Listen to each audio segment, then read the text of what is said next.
ఇప్పుడు ఇంద్రుడికి రాజ్యం ఇవ్వాలి. ఇంద్రుడికి రాజ్యం ఇవ్వాలంటే బలిచక్రవర్తి దగ్గర రాజ్యం పుచ్చుకోవాలి. బలిచక్రవర్తిని చంపేద్దామంటే యుద్ధం జరిగినప్పుడు బలిచక్రవర్తి పనుపున ప్రహ్లాదుడు వస్తాడు. తాతగారు ప్రహ్లాదుడు వచ్చి ఎదురుగుండా నిలబడితే ఏమి యుద్ధం చేస్తాడు అంతటి మహాభక్తుడితో? పైగా బలిచక్రవర్తి చేసిన దోషం ఏముంది? ధార్మికంగా పరిపాలిస్తున్నాడు. మరి ఎలా? ఇప్పుడు రాజ్యమా ఇంద్రుడికి ఇవ్వాలి? ఈవిడ తపస్సు చేసింది. రాజ్యం ఇంద్రుడికి ఇద్దామంటే బలిచక్రవర్తి దగ్గర పుచ్చుకోవడానికి బలిచక్రవర్తితో యుద్ధం చేయడం, చంపేయడం తేలిక. కానీ ఏ కారణానికి చంపాలి?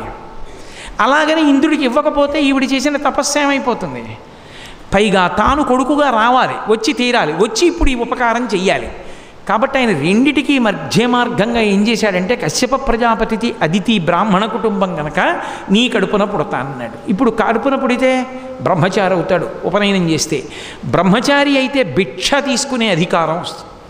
కాబట్టి ఇప్పుడు యుద్ధం చెయ్యక్కర్లేదు. బలిచక్రవర్తి దగ్గరికి వెళ్ళి బ్రహ్మచారిగా భిక్షాం దేహి అంటే ఏం కావాలంటాడు. అన్నీ ఉన్నవాడినన్న అతిశయం ఒకటి రాక్షస శరీరంలో ఉండడం వల్ల ఉండిపోయింది కదా. ఏం కావాలంటాడు. అబ్బే ఏముంది 3 అడుగులు అంటే, అబ్బే 3 అడుగులు ఏమిటి, ఇంకా అడుగు అంటాడు. అక్కర్లా 3 అడుగులు చాలు, పుచ్చుకో అంటాడు. 2 అడుగులతో 2 ఆకాశం భూమి కొలిచి 3వ అడుగు ఎక్కడ పెట్టనని ఆయన తల మీద పెట్టేస్తే రాజ్యం వచ్చేసింది. ఇంద్రుడికి ఇచ్చేయచ్చు. బలిచక్రవర్తితో యుద్ధం లేదు, ప్రహ్లాదుడితో యుద్ధం లేదు, తేలికగా ఇంద్రుడికి రాజ్యం ఇచ్చేయచ్చు. మరి బలిచక్రవర్తి పరిస్థితి ఎలా అనుగ్రహించాలో పరమేశ్వరుడికి తెలుసు.